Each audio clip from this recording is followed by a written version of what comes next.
Hey everyone, welcome to Eastview's Next Gen Ministry webinar. I'm really excited about the topic that we're going to talk about tonight. Before we get into that though, my name is Joey Els. I am the pastor of pre-K through first grade here at Eastview, and along with me I have my friend Val Burcham. Val, do you mind introducing yourself, our topic, and our guests? Sure, thanks Joey. As Joey said, we're so excited to be here tonight talking about family and inclusive Christianity, and we're joined tonight by our good friends Dr. Cedric and Hannah Williams, and also Vicki Snyder, who is the Associate Director of second and third grade here at Eastview.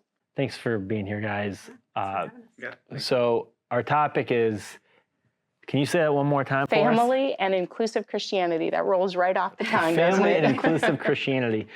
Absolutely. So I want to kind of set the stage with some honest conversation right now. My wife and I, we adopted some children. I have a biracial son and a black son. And so this conversation is very heavy for me. And I think if I'm being as honest as I could be, I'm not sure I would be as interested if it wasn't for them. And so that has kind of kickstarted my interest in this. And as I've learned about it, the more I felt like this is actually really important. And I want a lot of people to know this regardless of what their family looks like. Mm-hmm.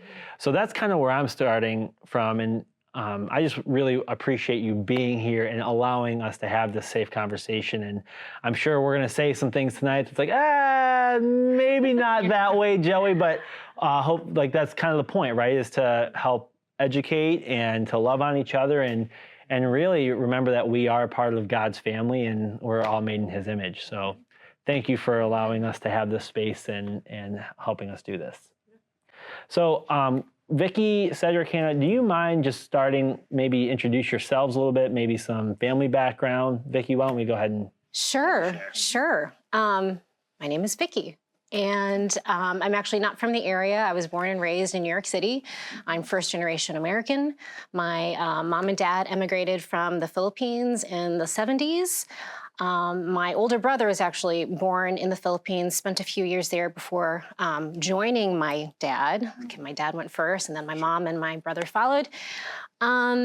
I came to the Midwest when I was 18 for college. So I've actually been in Illinois for, oh my goodness, longer than I've been in New York. I grew up in a pretty diverse community. The school itself I went to, though, was primarily white. So it's kind of odd living in a diverse community, but feeling like my everyday was not. So I came to the Midwest and kind of encountered some interesting conversations with people who don't know what I am. So I've always had a lot of questions. And my children, who are half Asian, half white, I married an old professor from from Texas who is of German. Yeah, don't tell him. He is of German and English descent, and his family has been in America for many generations. So my children living in Central Illinois have also gotten some questions. You know, they look not like what children normally see. So those are the sorts of things that I've had to navigate as a mom, and also just as someone who's Filipino American. So that's where I come from. Thank you for being here and helping us hear that perspective too. So, Hannah? Yeah. Cedric, you mind? Great. I'm Hannah. I am from the deep south of Louisiana. I came up when Hurricane Katrina came in 2005. Eastview was my home away from home, so very special place in my heart here. And then I met Cedric in a small group, and we've been married now for almost 14 years. 14 years. It's crazy. Yeah.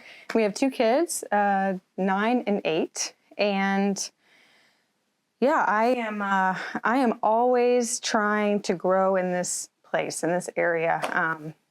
I am confronted with my ignorance. I'm confronted with my whiteness. I'm confronted with my passivity at times. And so I look forward to this conversation with you all.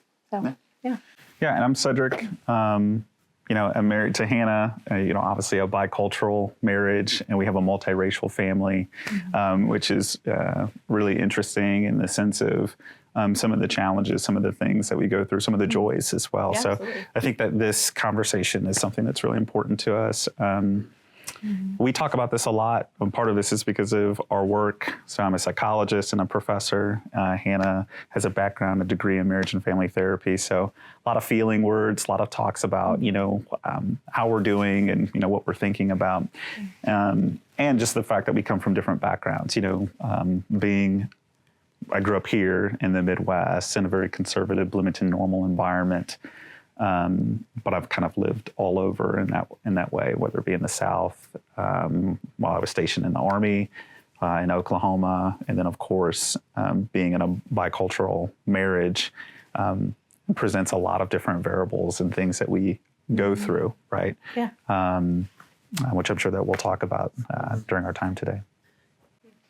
As I'm sitting here hearing your backstories, I realize we have not given Val a chance to tell us about her family and why this is an important topic for you. Mine is really pretty similar to yours, Joey. I have kids who are adopted, and so I have 2 children who are, and see, this is where I need help because I'm the 2 that are, I guess they're biracial. They are half white, a quarter black, and a quarter Hispanic, so I'm not even sure what to call them sometimes. And then I also have a daughter who's adopted from China. So race is something that comes up at the dinner table almost every night in our home. Yeah. Mm-hmm. Yeah. And I think that's what the fact that we all have a vested interest in this is why we're here. Mm-hmm. So let's start talking. Hannah and Cedric, I would be really curious to hear what it was like for your families when you 2 met. Was there anything that was difficult in introducing each other to each other's families? What did that look like? And Vicki, I'd like you to speak to that as well. Sure. Yeah, it's a great question. I think that, for our experience, I think for both of our families, Hannah and I probably had just different experiences. Like when I introduced my family to Hannah, they were like, "Hey, growing up in Bloomington normal, it wasn't that wasn't something that we had already had bicultural marriages in our family. There was we had multiracial families. I mean, you see a lot of that in our family, right? So blended family in that way. So for us, it wasn't necessarily any issue. There wasn't any concern that came from my side of the family. And I think when meeting Hannah's family, initially, my experience was that there was a lot of things that we were carrying because we were cross-cultural, in the sense of us being from the Midwest, us being from the South, and there was just a lot of maybe some more subtleties, as you had mentioned before, that were just a little bit different. So I think that's a component, but it's something that we can always work through as well. That's something that, as far as family goes, it's tricky for a variety of reasons. Absolutely. Yeah, I think that my family is very welcoming. New Orleans is a very diverse city, but like you mentioned, my everyday and going to school, very white. And so Cedric's the first Black man that I ever brought home. So I remember feeling something I don't even have the language for. I remember feeling like this is a big deal, and my parents, of course, they love Cedric and, but I do think that there's an approach maybe of love is enough. And we're, and I think that we are learning to always embrace our kids' culture, my husband's culture, acknowledge our differences even instead of a colorblind approach. And so that's something that we work through with my family, but yeah. Vicki, before we go to you, that term colorblind. Yes. Can you explain what that means and why it's not good, why it's not bad? Help us understand just that term. Yeah. Yeah, I would say that when people use the term colorblind, to me, it's an incomplete analysis of race, right? Because when you look at me, you do see something, right? You do see color. So when somebody says, "Oh, I'm colorblind," I see everybody; they're all the same. It's going to tend, if you have that type of perspective, it's going to lead you to, oh, I act the same as well. And maybe you shouldn't. Maybe you should be shifting. Maybe you should be more sensitive. Maybe you should talk less. Maybe you should listen more. So I think that, for one, just saying that somebody is colorblind, well, that's not real. So even if we think about like human beings, we're not colorblind. I see you as an Asian American woman. I see you as a white woman. I see you as a white woman, as a white male. I'm a black man, right? So not only is that not colorblind, I think that it's just being accurate. Like, you are a person who has color, right? And it was created like this, and with intention. So I think that using the term colorblind to me is just incomplete, and it's not a critical analysis of the actual experience of people.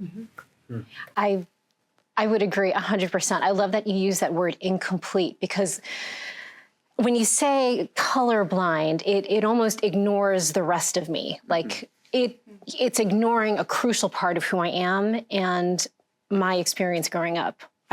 My parents talked about my brownness. Like, this was just, you can't ignore, you can't negate, you can't say that it doesn't exist, because it absolutely does. So that's the problem with that term. And it's so funny because I do theater on the side when I can, and there was a time, a few years ago, where some theater companies they would put their audition notices out. They would say, committed to colorblind casting. They would use that word, colorblind casting. Sure. Yeah. And what it meant was they were not going to limit the casting to what the script said it was, right? They were going to be open. They were going to be open to interpretation. But in recent years, they've reworded it. Yeah, they've reworded it. They'll say something like, we are committed to acknowledging, everyone of all races, colors, and persuasions, and all the other words, which I am still learning. Like an inclusive cast. Inclusive cast. Thank you. Yes, that's more accurate. So I love what you said, using that word incomplete, because I think that explains it quite well. Yeah. So Vicki, can you share about your dating experience with David and, family introductions? Sure. Mine's super easy. And that is because my older brother, he's 8 years older than me. He kind of did the hard work for me. He ended up marrying his high school sweetheart. So I'm 8 years younger than him. So I remember just a little bit about when they first started to date. And it was hard. It was really hard, because this was the first time that my parents had to kind of open their home to someone not like us at all. I mean, they talk about, like working and living in a white community. At the time, we were living in suburban New Jersey. So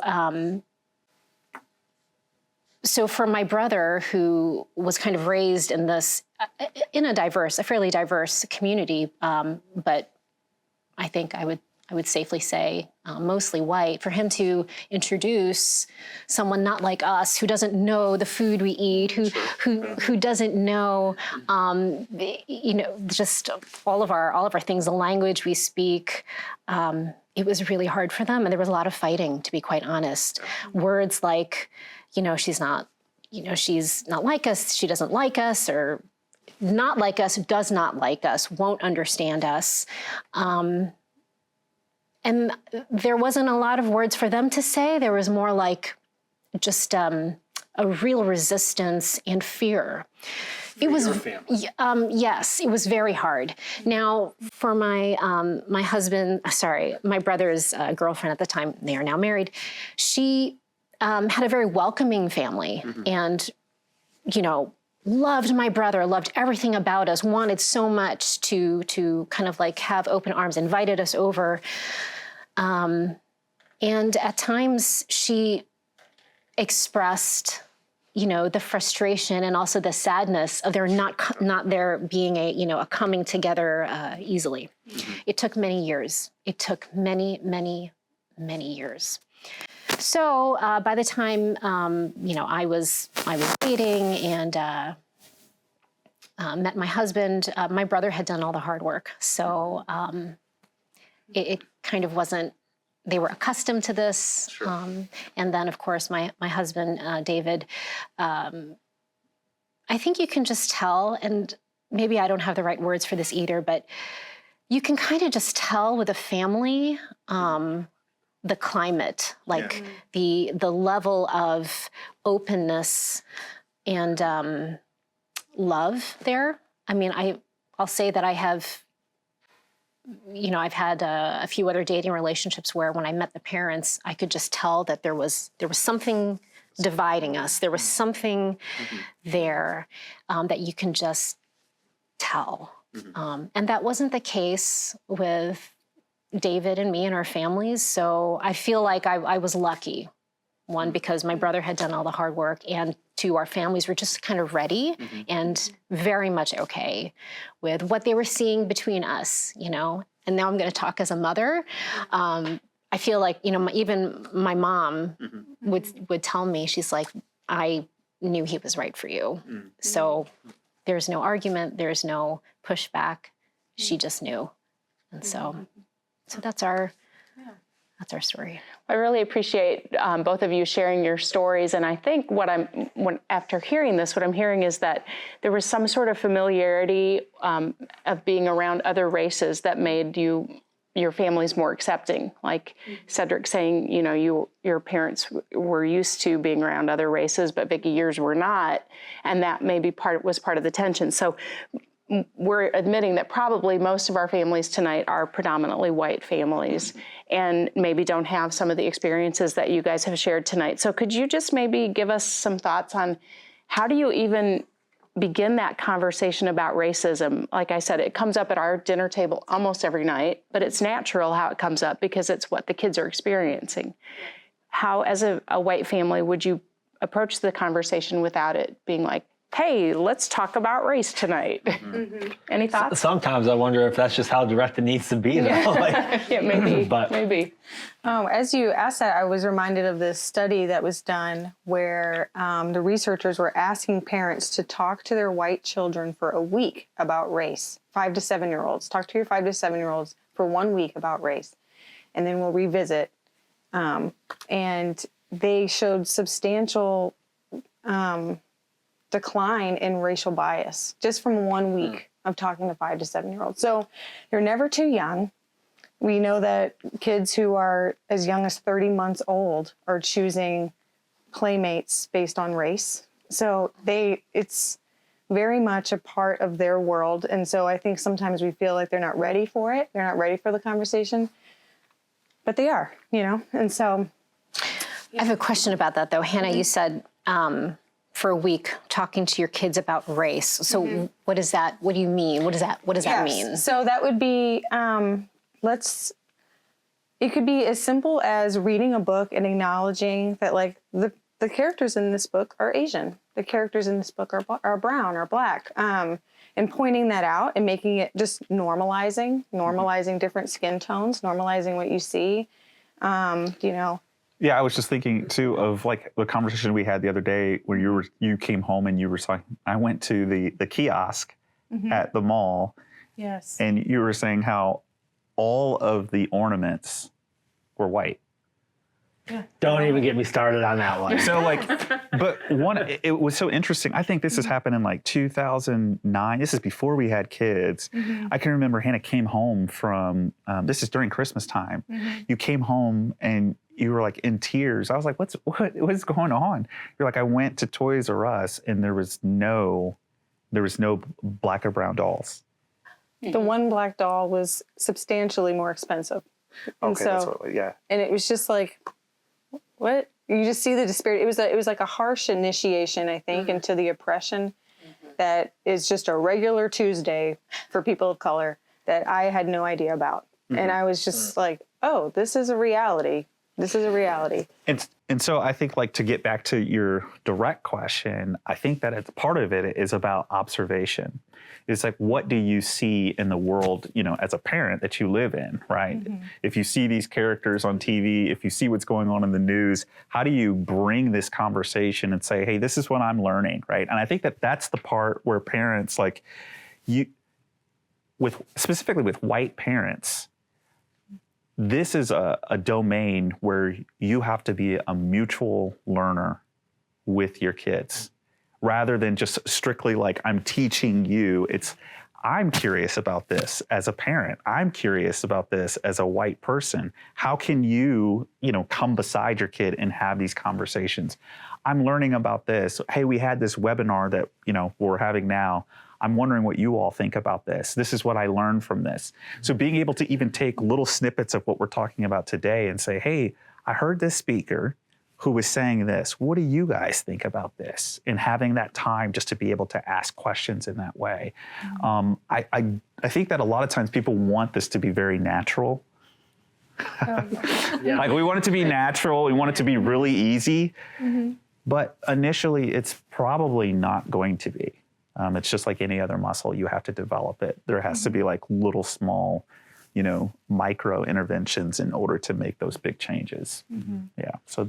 Yeah, that's a great point. So just to kind of follow up with that, so a lot of what we see in the news is terrifying. And can you give some advice about how to, I think like Joey, you've talked about this before, how do I talk to my third or fourth grader about some of the things that I'm seeing without robbing them of their innocence? I mean, just to be really honest, I mean, I'm sorry, I don't want to feel like I'm, jumping right in again, but like to me, like that's a luxury and a privilege to say, well, I don't want to rob my kids of their innocence, because my kids have these conversations when they're in kindergarten, preschool, like, they get on the bus and their experience is like, you can't sit here because we don't have brown kids sit here, or all black people. That was a real incident. Oh yeah. This happened, kindergarten, the kid gets on the bus, you can't sit here, all black people quit. We don't let black people sit here. Now, so my kid is already experiencing this at a young age, right? So like for us, it's, you have to engage the conversation. So I think that even, saying like people don't want to rob their kids of their innocence. Well, I think that one, that's a privileged position to be able to even have that option. Two, I think it's important to say that like this is an important topic. So being able to bridge that, I don't think that you're robbing your kids' innocence. I think it's just a component of being a human observer and engaging in a conversation that's already happening around them. I mean, that's what I would say.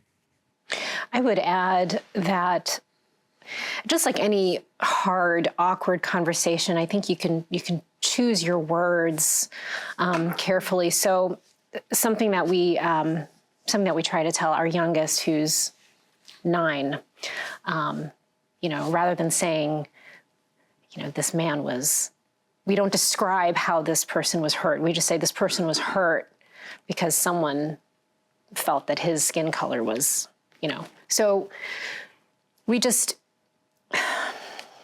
yes, it's privilege that we can protect our kids from, this pain, but also if we're going to try, I think there are ways that we can communicate. Someone was hurt because of the color of their skin. And we've not made it gory, we've not made it gratuitous, but we've explained. And so I think that is how we have done it. And we still work on that. I probably still guard my kids some. But you're right. They hear it, they deal with it at a young age. My older daughter called names, didn't want to go back to summer camp because someone commented on how her eyes looked. And I don't know. I don't even remember what I said to her about that. I think I just hugged her and we never went back to camp because she just didn't want to go. Which is painful. Yeah. It's a painful experience as a parent, and it's a painful experience as a kid, Yeah, so just hearing that, it stirs up all this kind of anger in me so what can we do as Joey, you're middle-aged, as middle-aged white people, what can we do to help repair those things? I mean, I want to go like, get that kid who talked to your child like that. I want to go, but what's helpful, what's useful for our reactions? one thing that we do with our kids often is role plays. Is we'll say, let's say you were on the bus and someone said you can't sit here. What's something that you can say in that moment? Or what if you are on a soccer team and they say you can be on our team because you have light brown skin, but he has dark brown skin and he can't be on our team? What would you say? You know? So these are things that we are always giving our kids. We do. Little exercises to like, this could come up. Here's how you can handle it. Here's maybe something you could say, or here's something you could mention, but what were you going to say? No, I think that that's true. I mean, we do a lot of role plays, like a lot sometimes with our kids of like, hey, this experience happened. What would you do? Like if something is unjust, and I think that's typically how we word it. Like if something is unjust that's happening and it's based on race, or if it's based on like, you know, somebody lying or you can't play here, we talk about that and we give an example. You know, being able to do that, because I do think that like, for one, the kids actually like being able to have like a plan of how they're going to respond. Yeah. And I think that that's something that's important, just being able to think of scenarios and to be able to say, what would you do? Or what do you do? Like when this sort of things happen? Or my kids ask a lot of times, did you experience this or have you experienced this? So I'll kind of, you know, go through the library of incidents throughout my life and be able to age appropriately present things, you know, to them. So I think where I struggle hearing you say is that you're able to go through your own library of things you've experienced. I'm married to a white woman. Val, you're married to a white man, and we have a multiracial family, so I want to engage them in this conversation, but I don't have that library to do it. So, I mean, I can still get my head around the idea of role playing, because we do that for everything, right? Like we talk to our kids about sex, we talk about bullying. Like I know this is just another conversation, but I also have experience talking about those things. I've had to engage those conversations as a kid. So this is a new topic for me. So if I don't have that experience to draw on, where do I go? I can relate to that big time, having, you know, biracial children and being white as well. And like not knowing what the moments are, not knowing what that moment feels like. And in that, I feel I can relate to that feeling of like, oh, I don't know how to prepare them for this because I have no idea what they could experience in their body, in their their feelings, and in their, you know, what's that really like. And so, yeah, so we have these conversations. I feel helpless also, just not knowing what it feels like to be a minority, you know?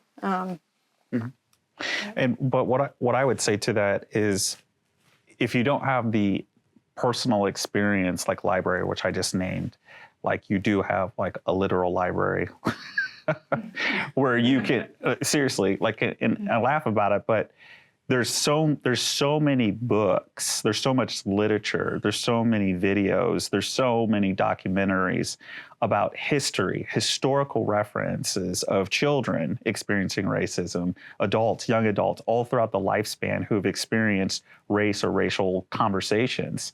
And I think that being able to be that mutual learner with your kid and kind of like, let's learn this together. Or, you know, we look at like, we've looked at books like with like, not just like with race, like even looking at like disabilities or, you know, different abilities and being able to talk with our kids about that. So I think that those are the moments too. If you don't have a library of personal experience to pull from, like how can you become a learner or somebody who's diving into those books, into that literature and being able to say, hey, look, this is what happened. It's the same thing that you would do with like a Bible. You know, we talk about like, oh, is it appropriate to talk about somebody getting killed, like, you know, in the news? Well, we talk about Jesus being crucified, stripped, beaten, broken. We do communion every single week. The body of Jesus broken, poured out, his blood. Like, this is an embodied faith that's graphic. And so, like, I think that like, how are we being selective with, you know, what we're talking about? Because, like, if we really do believe in that, there's a component of our faith that is very visceral and very real and very raw, and we have to. I think that that's something that we have to weigh out too. So that's what I would say to that. Yeah, I really like your connection to communion and the reality of our faith, our faith, is a brutal reality too. Absolutely. And if we're talking to our kids about what happened to Jesus, then I think we can safely have these conversations with our kids too about some brutal things that are happening in our world. Absolutely. That just kind of that took me to another level. It's transferable. Like we talk about communion different, and I always call it the big house. I don't know, the big house comparatively to kids' church. My kids come home, like Jasper. We go to the Bloomington campus like a couple of weeks ago. She was like, "Can we have the juice and the bread?" And I'm like, "Yes, you can have communion." And she understands. And I'm not going to tell her "Hey, do you know when Jesus was getting beat there, they had these types of shrapnel that were on it to pull his skin off." I'm not going to go into that type of detail with her, but she does have an understanding of the symbolic representation of something being hurt and pain. Right. The same way of Dad, what happened to this person? Why were they hurting him because of the color of his skin? Does that still happen? Is that real? What do I do with that? So you kind of taper the conversations, but you have a conversation. And I think that's what the part that we're really trying to lean into is having the conversation. You don't have to have it. It doesn't have to be perfect. It doesn't have to be right every single time. And I think that's the part where we get stuck in our own and center ourselves in the story. No, it's not about you saying it perfectly for your kids to be able to understand and have the conversation. So That's great, but that makes me think of, so there will be times when I'm afraid to say something or ask a question because I don't want to say something wrong. I don't want, at the dinner table, obviously with my kids, it's a different story because we're family. They know me, they know my heart, and I'll say something, I'll go, "Mom, that's racist." Okay, teach me, how is that racist? How do I foster that same kind of feeling with, with Vicky when I'm talking to her without worrying that I'm going to say something offensive to her? Which, sorry if I have, Vicky. Well, even just the other day, I was talking to Vicky. I'm like, I don't know how to say this, so I'm just going to say it. Yeah, I don't even remember what that was. I just remember that part. Be like, oh, Vicky was very kind to me in that moment. Thank you. Yeah, we talk a lot about ruptures and repairs often. We have a lot of ruptures and repairs in our homes. Because I'll just say, I said that's not how I saw that going differently in my mind, and he'll say, yeah, let me talk to you about why maybe, honestly, I could share a story of when we first started dating.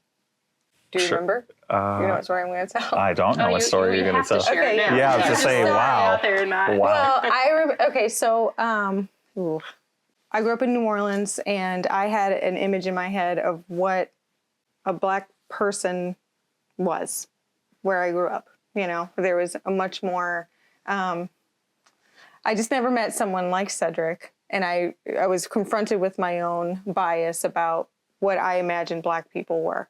And so I remember one time Cedric did some sort of dance or something. And I said, "Cedric, I think that's the Blackest I've ever seen you act," having no idea that what I was saying was, because I have Black friends where if I said that, it wouldn't have been a thing, but it's a thing. And I didn't know. And I didn't know that it was probably a thing to them too. They probably just didn't say anything to me. And so Cedric took a moment. He said, "That is the most ignorant I've ever heard you sound." And I was horrified. I remember feeling very embarrassed. And "I'm so sorry. What did I say?" And you said, and you took a moment to talk to me about how you can't act a color. That's just not a thing, And then we talked about race, and we talked about your experience as a Black man, being told that you act white or whatever, and your Blackness being on trial, and and so I thought it was a whole learning experience for me, and I can feel it now, the tingles in my body of oh, I said something wrong. Oh my gosh, I hurt someone I love, So that is a real thing. But to lean into that moment of I was wrong. I shouldn't have said that. I'm so sorry. And for him to take a moment to say, this is why, was a learning experience for us. But yeah, definitely a rupture and a repair.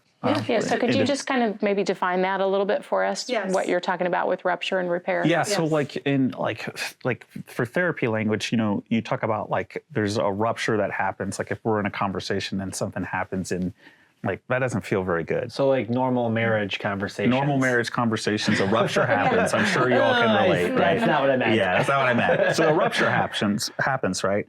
So you can either make a choice where you completely ignore it and you just kind of keep it moving, or you actually try to lean into the repairs. Like, okay, I don't know what just happened, but clearly something happened, right? Mm-hmm. And so from that moment, you have an opportunity to make a repair. A lot of people, what they do is they'll hyper focus on not making ruptures. The ruptures are inevitable. So when we're talking about race, like even us, 5 of us right now, like there's going to be a rupture that happens. Like it's inevitable, right? So instead of us tensing up and trying to like walk around, on eggshells, the tyranny of the touchy, of like not being able to like actually have the conversation. Like let's have the conversation. If there's a rupture that happens when we're talking, let's focus in on the repairs. How do I repair this? Oh, I said something. I saw your face change. Did I say something that was not helpful or insensitive? Help me understand, right? And leaning into that. Well, I really like that because you're also putting some responsibility on me, the speaker, saying, oh, I just read some body language. It's not all on you to say repair something. Oh, what yeah. I said. It's for me to say, oh, I care about you, and I know I just said something just based on that movement. So Yeah. You shut down, you stop talking, you lean back, you folded your hands. Like, did something shift in this that made you uncomfortable? Yeah. Right? Because clearly in that moment, that story that Hannah's talking about, like there was a clear rupture because like this is one of the things that I see happen all the time is that, race is not, there's not a set of behaviors that goes with a race, right? It supersedes that. So this might be a bad question or an ignorant question, but that kind of, is there a difference between race and ethnicity or culture? Because this is probably some racial bias too, but there are differences that I think about when I think about, what Thanksgiving looks like for certain families or how they're going to do Christmas and just certain traditions. Are those racially based or are those culturally based? I'm just trying to think like broadly right now, and again, removing some of those biases if I'm going to try. Does that question make sense? So are you wondering, you want to define these terms better? Yeah, I think it would help because I know that's one of the things that keep people from having a conversation is they just don't even know the terms to use. Like, you said earlier, like I don't have the language for it. So part of this webinar is to help provide some language too. So yes, to answer, yes. Hey, I mess it up too all the time. All the time. All the time. Expert. Oh, well, I think that's the thing though. Like everyone is in the process of messing it up and making the repairs. Like, so even as we sit here, just like what I perceive is your experiences of wanting to like not say anything that's harmful to us on this table. That's a reciprocal process too, because I'm thinking the same thing. Like when I say the word privilege, what comes up, right? When I say the words that are challenging or might be buzzwords for people to like pull back to, like those are things that I'm thinking about as well.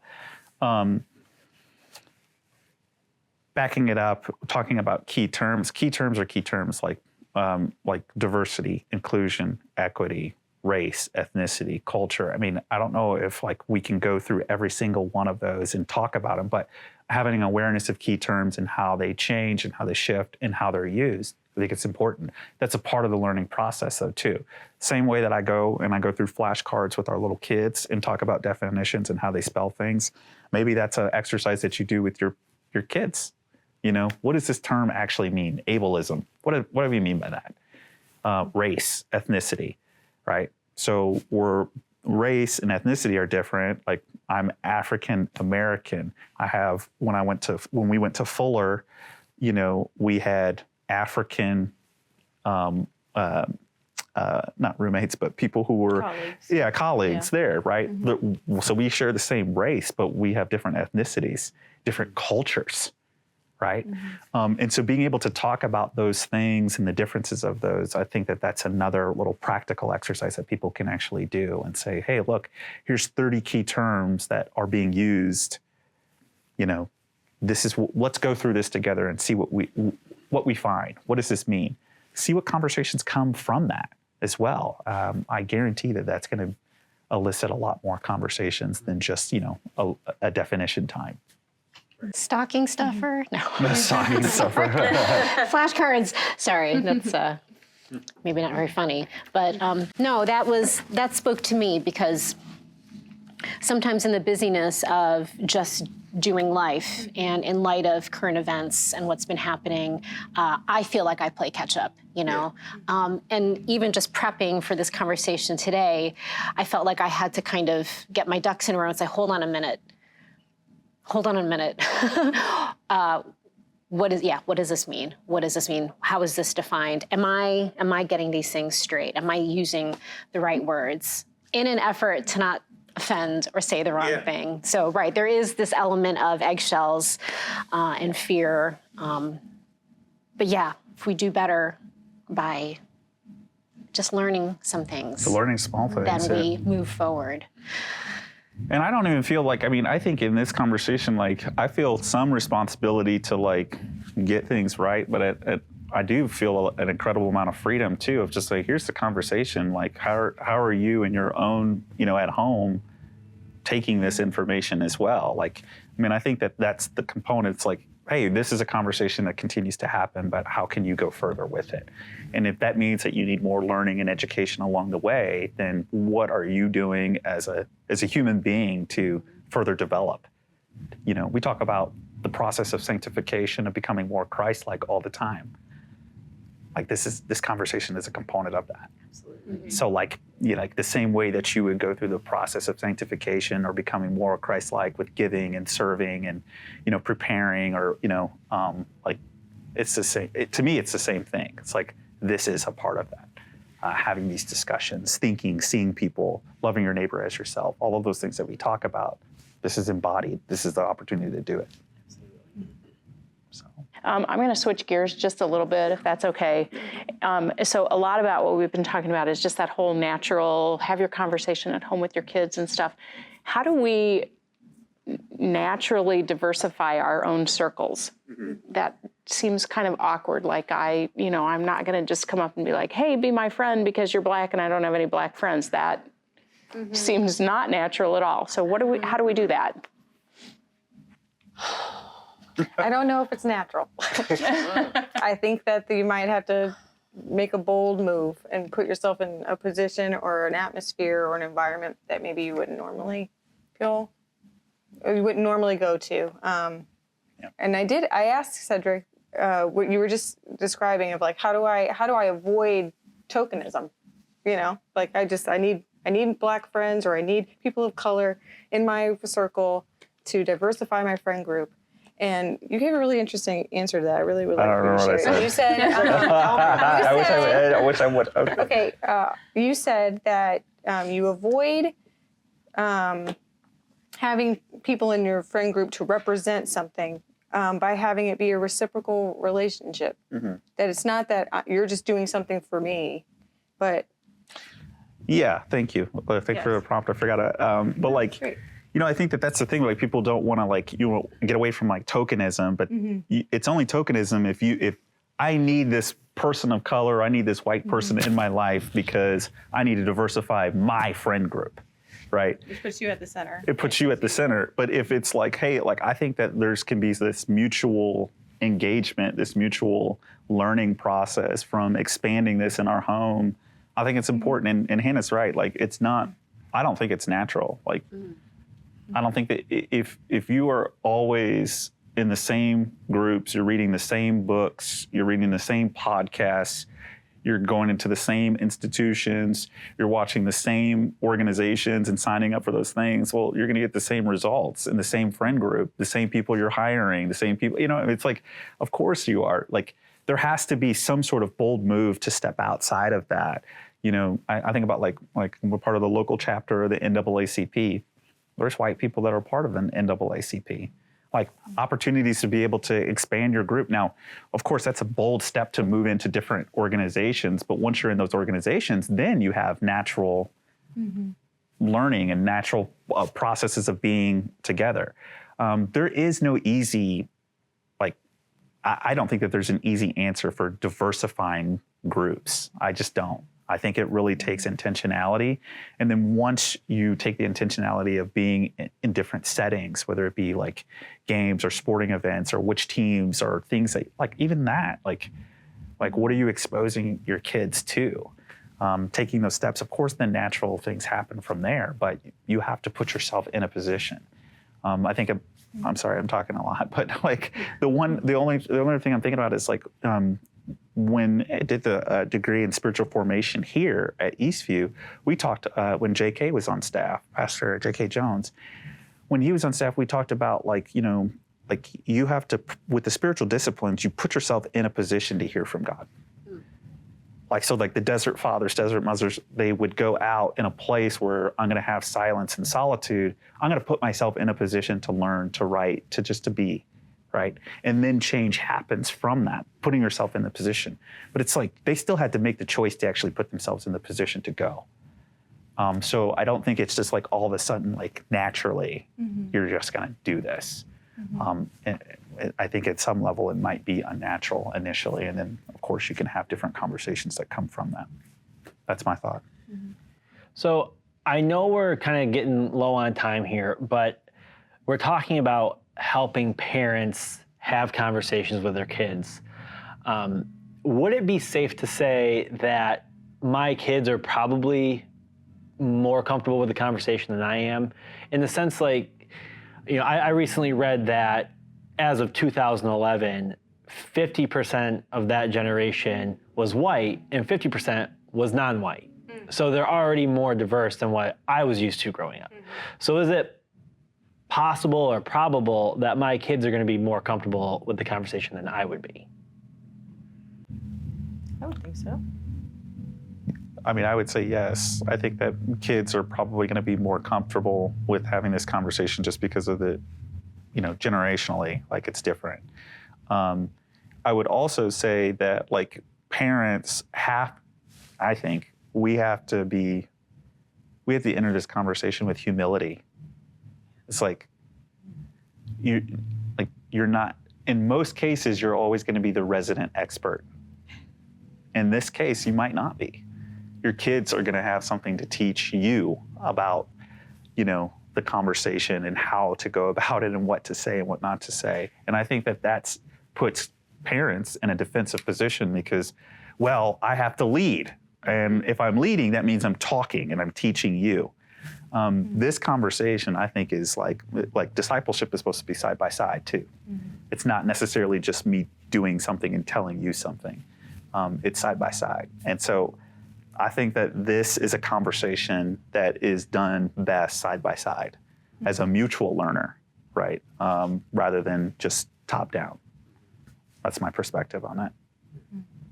Well, and I love the point you made about like we have this image of what we think leadership looks like. 100%. But if we're really trying to reflect Jesus, like we're talking about the most humble man who ever walked the earth, like who listened well, but he spoke powerfully. So like as a parent, I feel like I've learned from my kids so many times, mostly about how God sees me.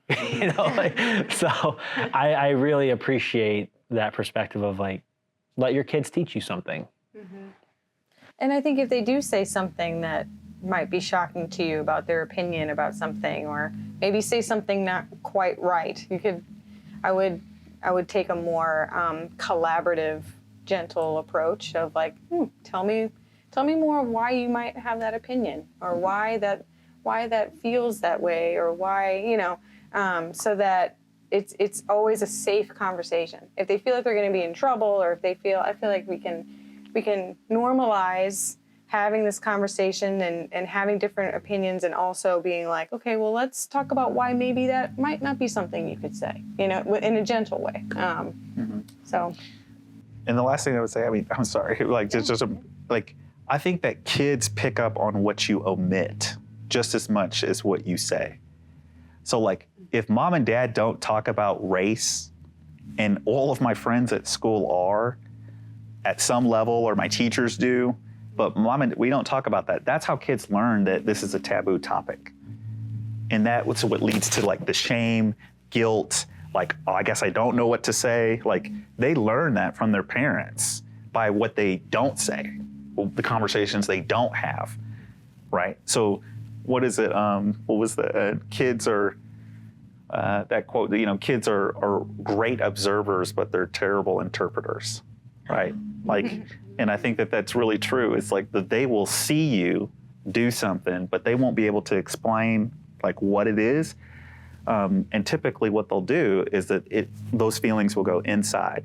Shame, hiding, I don't really know what to say, I don't know really how to say, and then here we are continuing to do that for a lifetime. Then we reach middle age, we have a conversation, about race, and we don't know how to talk about it, right? Because we've really internalized that in a way that can be extremely problematic and hiding. Gosh, this has been an amazing hour, just flown by.